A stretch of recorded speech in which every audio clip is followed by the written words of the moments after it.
El sol brillaba sobre Tierra Santa cuando dos de los más grandes guerreros de la Edad Media finalmente se enfrentaron en el campo de batalla. Por un lado, Ricardo Corazón de León, el rey inglés cuyo nombre ya era sinónimo de valentía y brutalidad. Por el otro, Saladino, el líder musulmán que había reconquistado Jerusalén y ahora tenía que enfrentarse a la furia cristiana.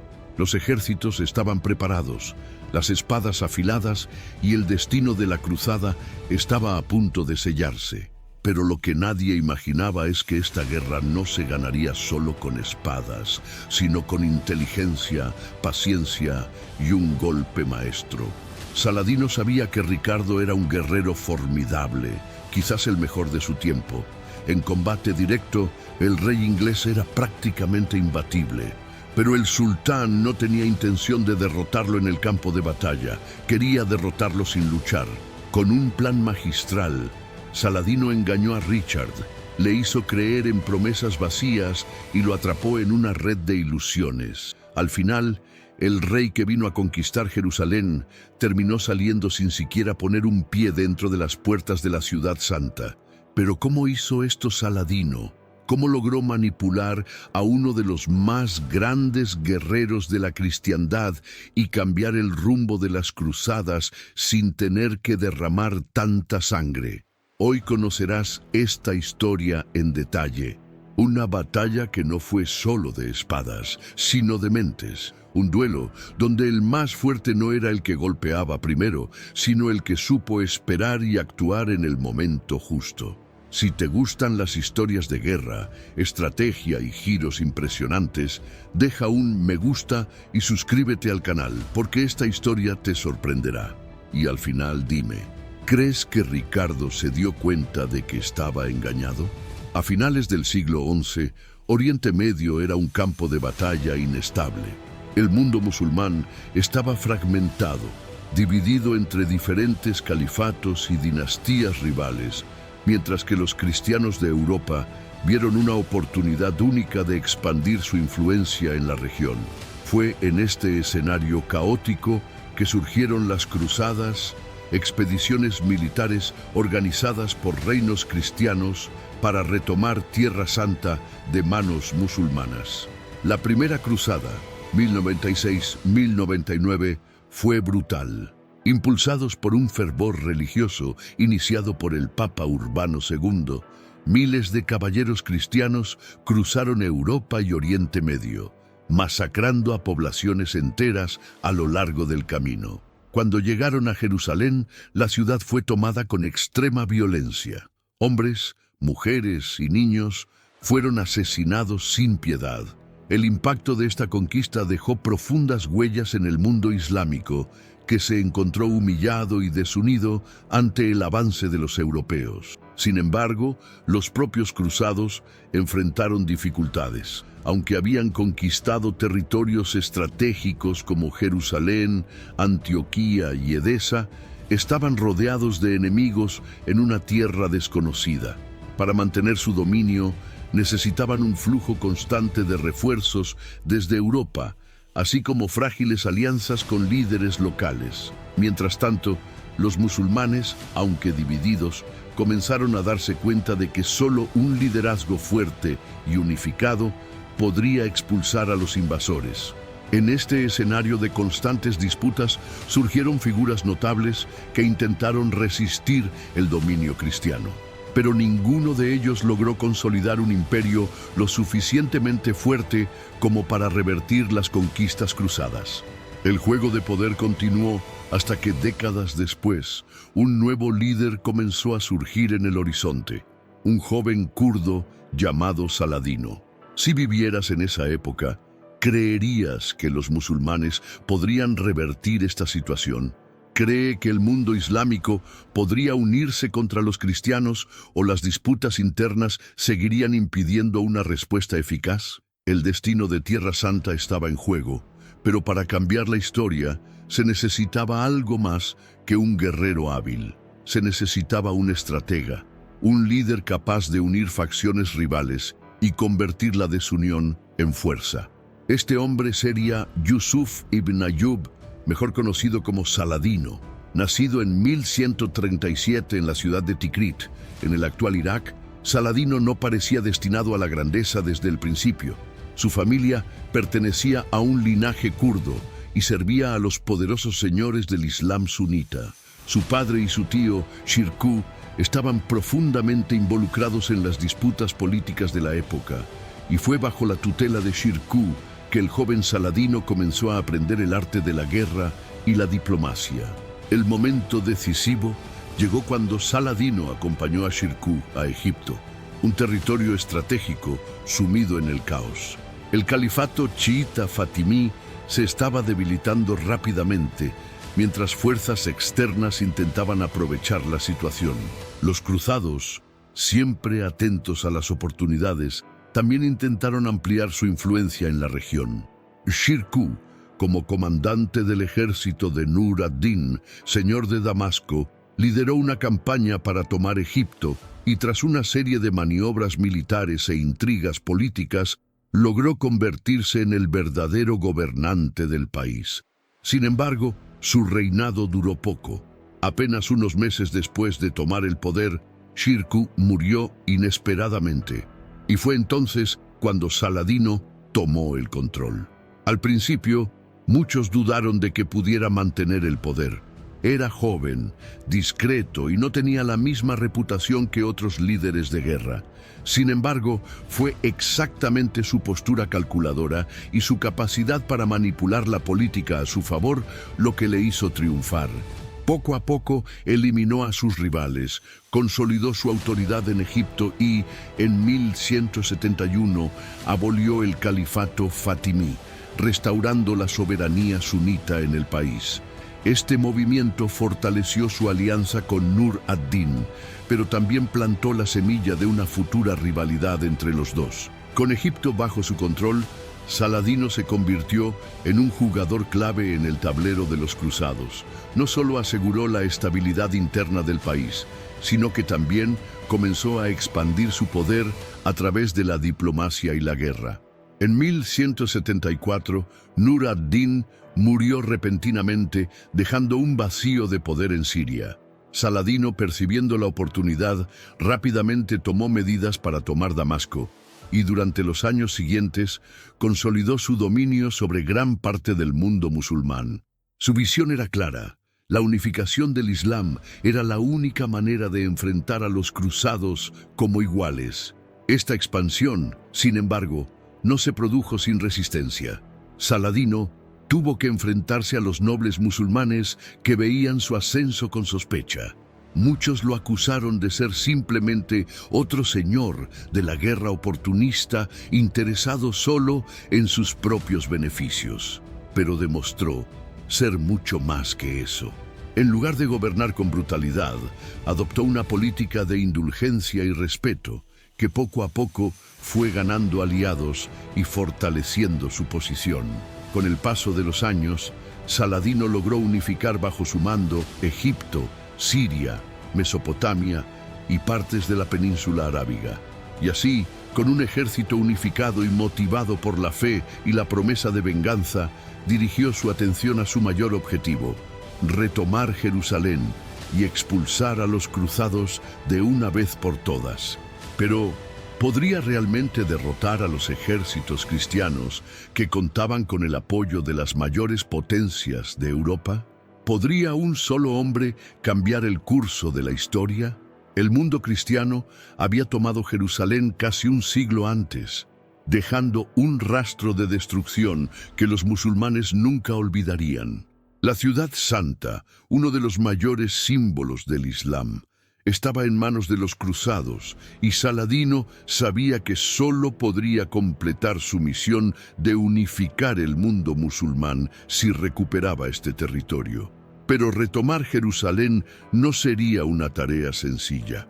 Los reinos cristianos se habían fortalecido, reforzaron sus fortificaciones y ahora estaban gobernados por guerreros experimentados y despiadados. Para derrotarlos, Saladino necesitaría algo más que fuerza militar.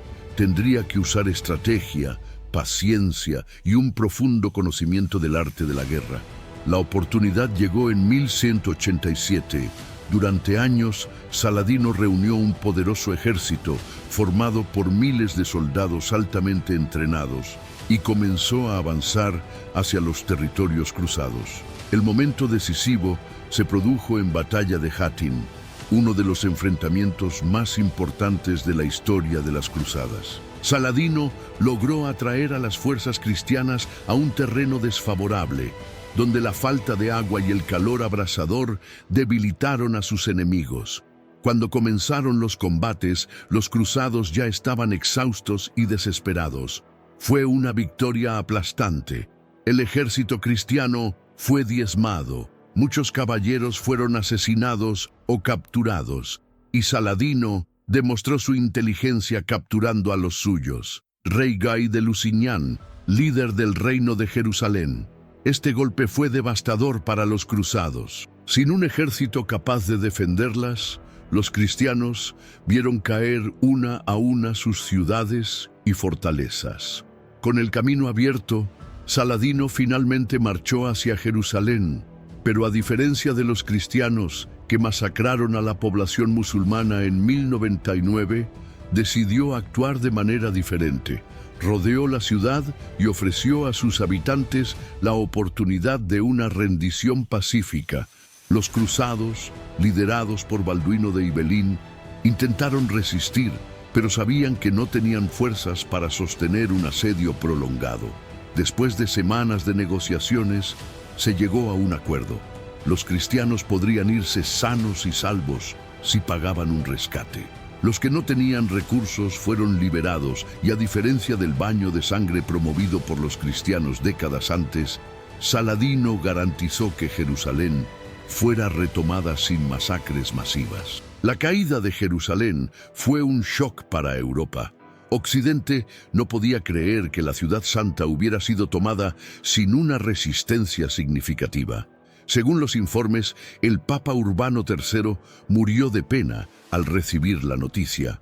Los reyes cristianos reaccionaron de inmediato y convocaron una nueva expedición militar para reconquistar Tierra Santa. Así nació Tercera Cruzada, que reuniría a algunos de los más grandes líderes de la época, entre ellos Ricardo Corazón de León. Pero ¿sería suficiente la astucia de Saladino para enfrentarse a un guerrero tan poderoso? ¿Le ayudaría su inteligencia, que le llevó a recuperar Jerusalén, a resistir a los ejércitos más grandes de Europa? La caída de Jerusalén en manos de Saladino fue un golpe devastador para el cristianismo. La noticia recorrió Europa como un rayo, despertando revuelta y desesperación entre los reyes cristianos. Para ellos, perder la ciudad santa significó un fracaso inaceptable y solo una respuesta inmediata podría restaurar su honor. Así nació Tercera Cruzada, una de las mayores expediciones militares jamás organizadas, que reunió a los tres más grandes monarcas de la época: Federico Barbarroja, del Sacro Imperio Romano, Felipe Augusto, de Francia, y Ricardo Corazón de León, de Inglaterra. Pero al final, sería Ricardo quien se convertiría en el mayor enemigo de Saladino. La cruzada comenzó con dificultades. Federico Barbarroja murió en el camino y muchos de sus soldados abandonaron la expedición. Felipe Augusto, a su vez, tenía sus propias ambiciones y, tras una serie de disputas con Ricardo, decidió regresar a Francia. Así, la tarea de enfrentarse a Saladino recayó casi en solitario en el rey inglés. Pero Ricardo no era un guerrero cualquiera. Era un comandante nato, un brillante estratega y uno de los mejores luchadores de su tiempo. Su nombre era temido tanto por cristianos como por musulmanes, y su llegada a Oriente Medio cambiaría por completo el curso de la guerra.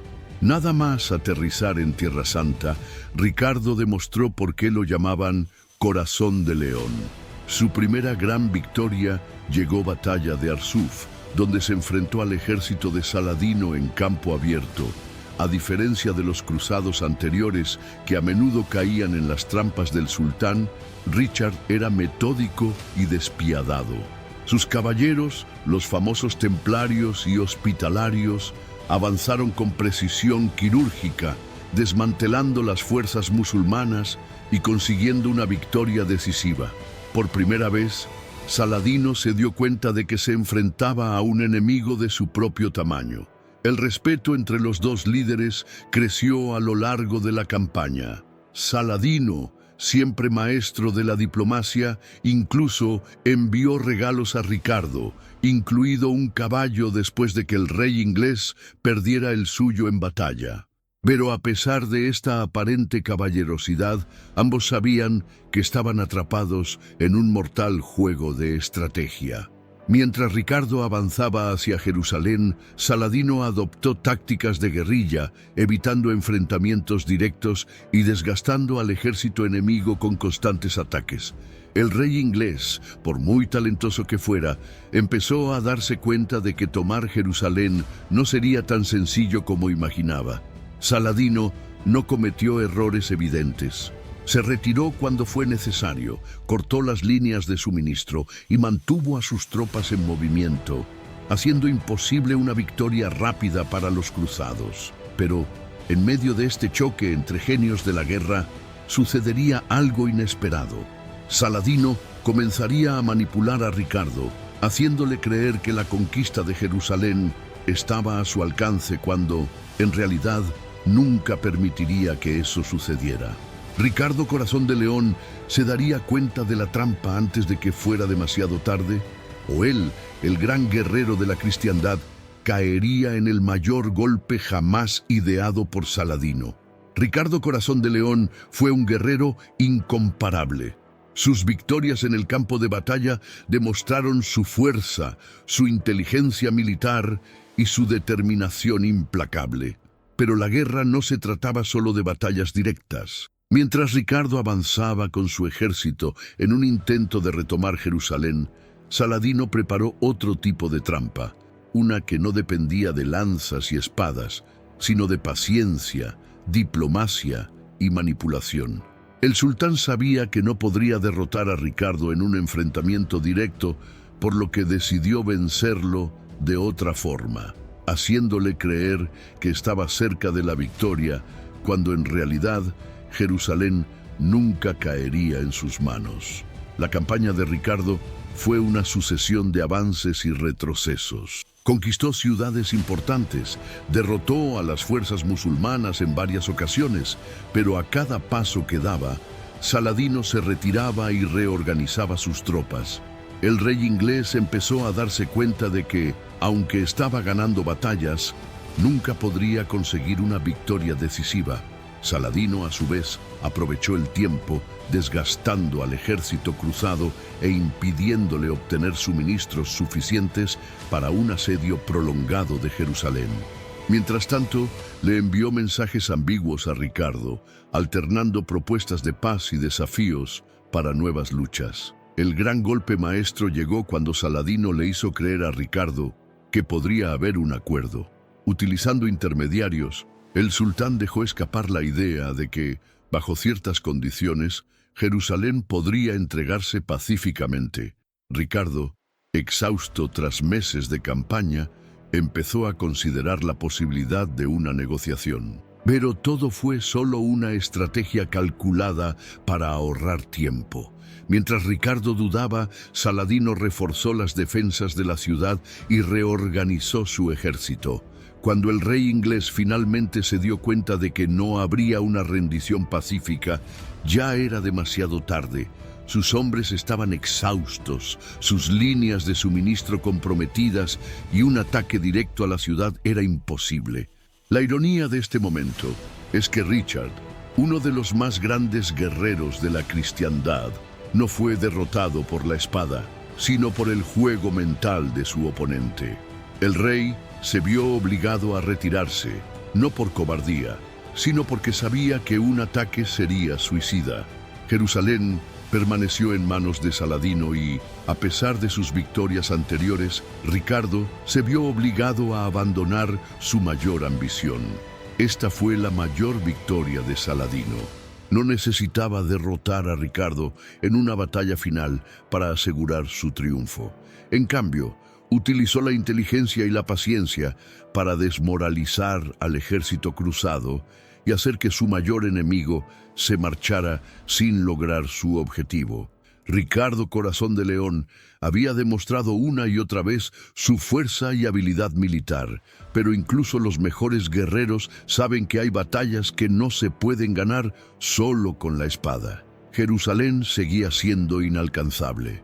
A pesar de sus victorias y superioridad en el combate, Ricardo se enfrentó a un enemigo que jugaba en un tablero más grande que el campo de batalla.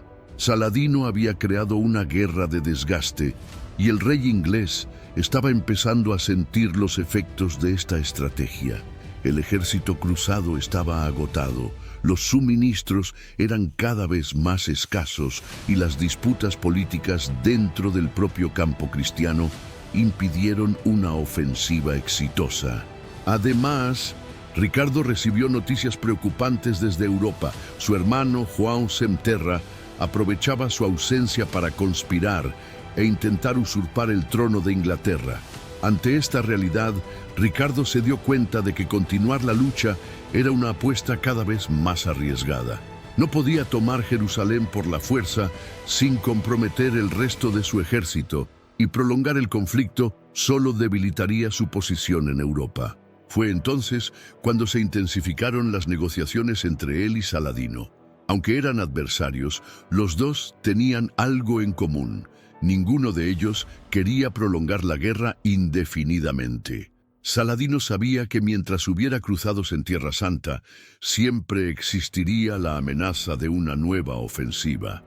Ricardo, a su vez, necesitaba terminar su campaña de manera digna, sin que pareciera que simplemente se había rendido. Las discusiones fueron largas, pero finalmente en 1192 el Tratado de Ramla fue firmado. El acuerdo establecía que Jerusalén permanecería bajo dominio musulmán, pero los cristianos tendrían libre acceso a la ciudad para peregrinaciones. Además, los territorios costeros conquistados por Ricardo, como Acre, permanecerían bajo control de los cruzados, asegurando un punto de apoyo cristiano en la región. Fue una solución diplomática que permitió a ambos líderes salir de la guerra sin una derrota humillante. Saladino conservó Jerusalén, mientras que Ricardo se aseguró de que los cristianos todavía pudieran visitar el lugar sagrado. La despedida entre ambos dirigentes estuvo marcada por gestos de respeto mutuo. Saladino, impresionado por la valentía y la inteligencia de Ricardo, incluso le envió regalos antes de su partida. Ricardo, a su vez, reconoció que Saladino era un enemigo digno, un guerrero y estratega tan formidable como él mismo. Fue un resultado poco común en una guerra que había estado marcada por tanta brutalidad y derramamiento de sangre. Pero a pesar del tratado, no todo acabó bien para Ricardo. Al intentar regresar a Inglaterra, fue capturado por el duque de Austria y luego entregado al emperador del Sacro Imperio Romano Germánico, quien exigió un enorme rescate por su liberación.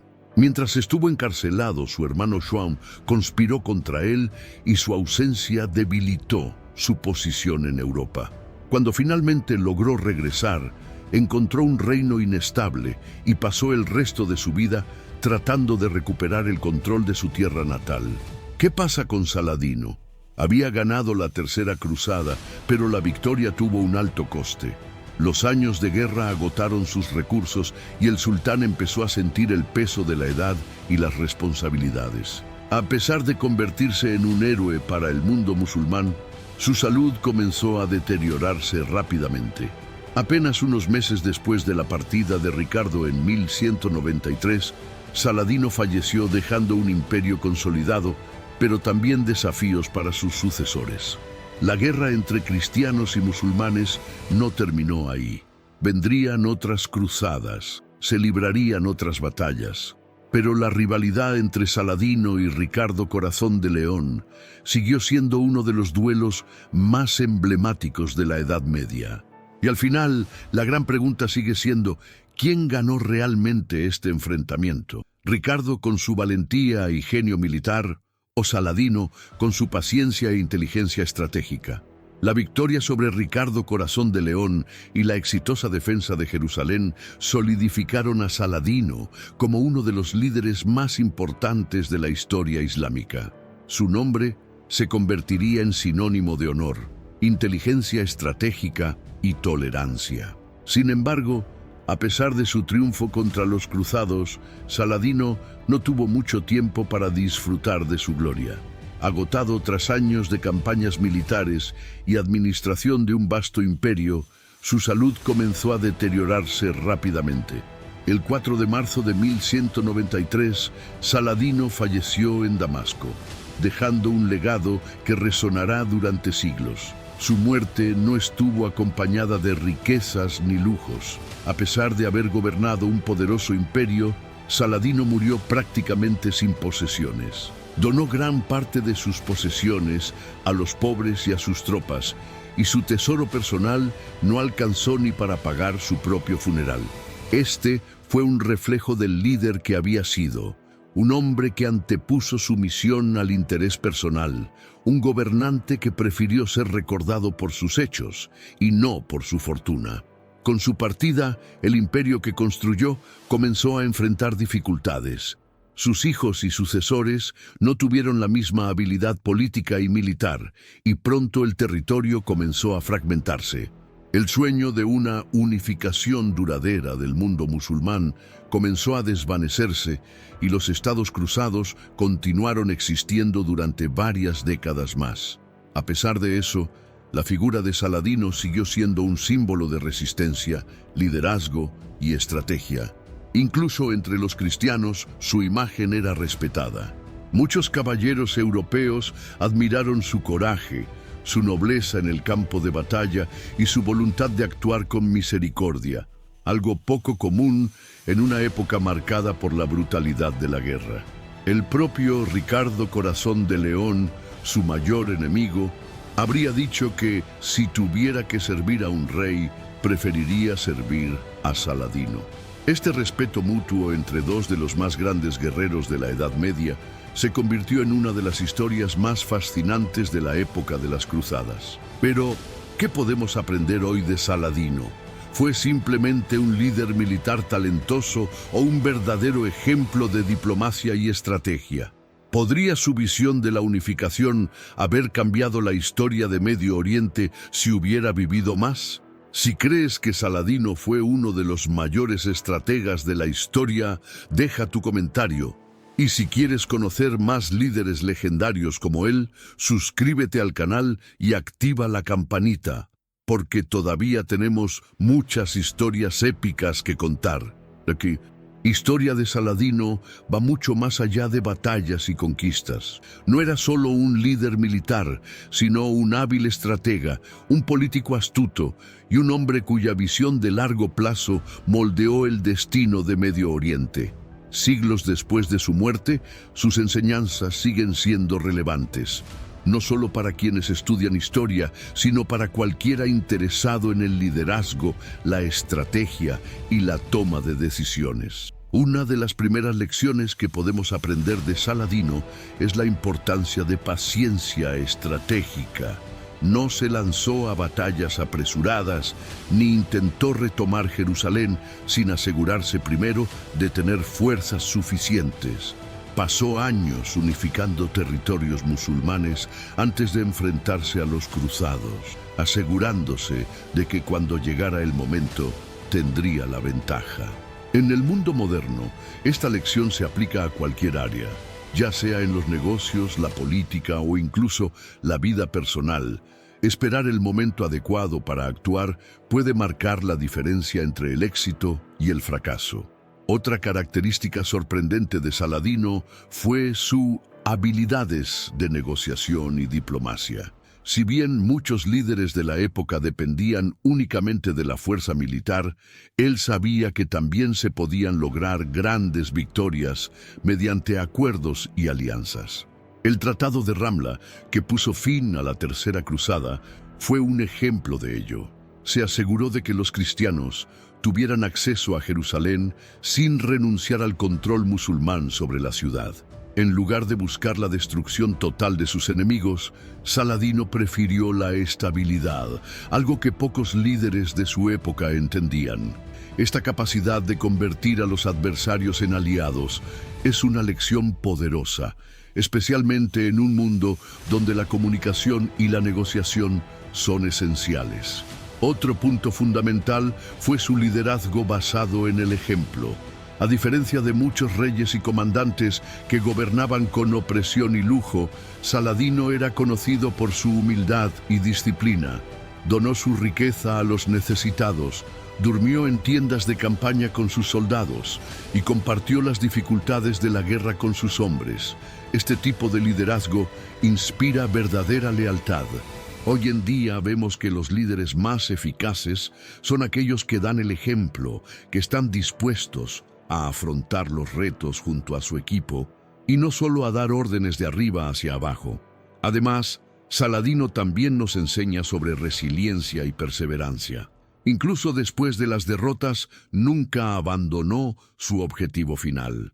Antes de retomar Jerusalén, enfrentó varios desafíos, guerras contra otros musulmanes y reveses inesperados, pero nunca abandonó su misión. Este tipo de mentalidad es imprescindible en cualquier viaje. Los grandes logros no se consiguen de la noche a la mañana, y es la capacidad de continuar a pesar de los obstáculos lo que diferencia a los ganadores de los derrotados. Finalmente, la lección más importante que dejó Saladino es quizás la de honor y humanidad en tiempos de guerra. A diferencia de la brutalidad de los cruzados, en la primera cruzada, demostró misericordia al reconquistar Jerusalén y permitió que sus enemigos partieran sanos y salvos. Esta postura le valió el respeto incluso de quienes lo enfrentaban. En el mundo actual, donde tantas disputas se resuelven con agresión y amargura, la capacidad de tratar a los demás con dignidad, incluso en medio de un conflicto, es rara y valiosa. ¿Y para ti, cuál de estas lecciones de Saladino te impactó más? ¿Cree que su estrategia y forma de gobernar seguiría siendo eficaz hoy en día? Deja tu comentario abajo. Y si quieres conocer más historias sobre grandes líderes y estrategas, suscríbete al canal y activa la campanita porque aún tenemos muchas narrativas épicas para compartir.